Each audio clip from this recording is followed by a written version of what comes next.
Online reviews matter, but not every review situation requires urgency or panic. Google has confirmed that coordinated fake review extortion does occur. The key is understanding how to recognize it and how to respond correctly without escalating the situation.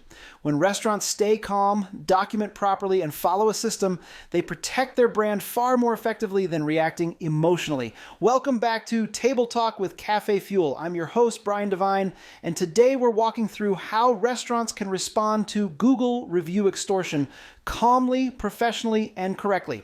Let's start by clearly defining what Google review extortion actually is. Review extortion typically involves coordinated or fake reviews paired with an attempt to pressure a business. That pressure might come through messages, emails, or implied demands tied to review removal or reputation damage. It's important to separate this from legitimate negative feedback. Real customers sometimes leave bad reviews. That is part of doing business. Extortion is different. It follows patterns. And those patterns are what matter most. The worst response is panic. The best response is clarity.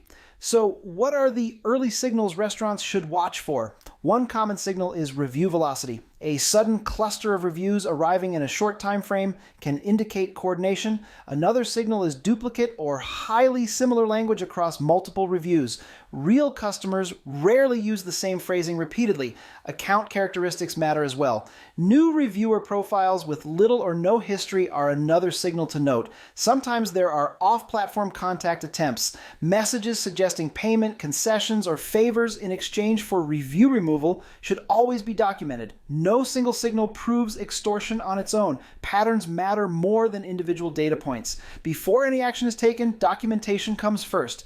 Documentation protects your brand and keeps emotions out of the process. This includes screenshots of reviews, reviewer names and profiles, timestamps and URLs, any messages or communications received. All of this should be stored in a single incident file, one file per situation, clearly labeled and organized. This is not about reacting quickly. It's about preserving evidence and following a process.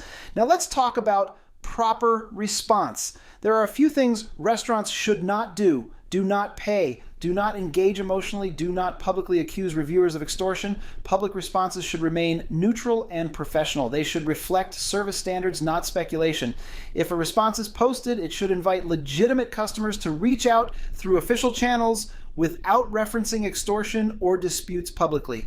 Once documentation is complete, escalation should happen through the proper Google abuse reporting process. Clear evidence strengthens these reports and improves outcomes. If patterns persist or if direct threats are made, it may be appropriate to consult legal counsel or law enforcement. This is a measured step, not a default reaction. The most effective restaurants handle reputation issues through systems, not improvisation. A calm reputation protection system includes regular review monitoring, consistent documentation templates, pre-approved response language, clear escalation steps. AI and monitoring tools can help by flagging unusual patterns and centralizing review data, but the system matters more than the tool. Preparedness reduces stress. Systems reduce mistakes. Calm protects credibility. Let's wrap this up. Google review extortion exists, but it does not require panic. Detection, documentation, and discipline are the most effective responses. Restaurants that treat reputation protection as a process instead of a crisis maintain trust and control. Here are your 3 action steps. Step 1, review how your restaurant currently monitors and tracks reviews. Step 2, create a simple incident documentation template before you need it. Step 3, download CafeFuel's free restaurant social media AI starter kit at https://cafefuel.rocks social kit to support consistent reputation management. Strong brands are protected by preparation, not panic. Thanks for tuning in to Table Talk with CafeFuel. I'm Brian Devine. And until next time, stay steady, stay professional, and keep your reputation under control.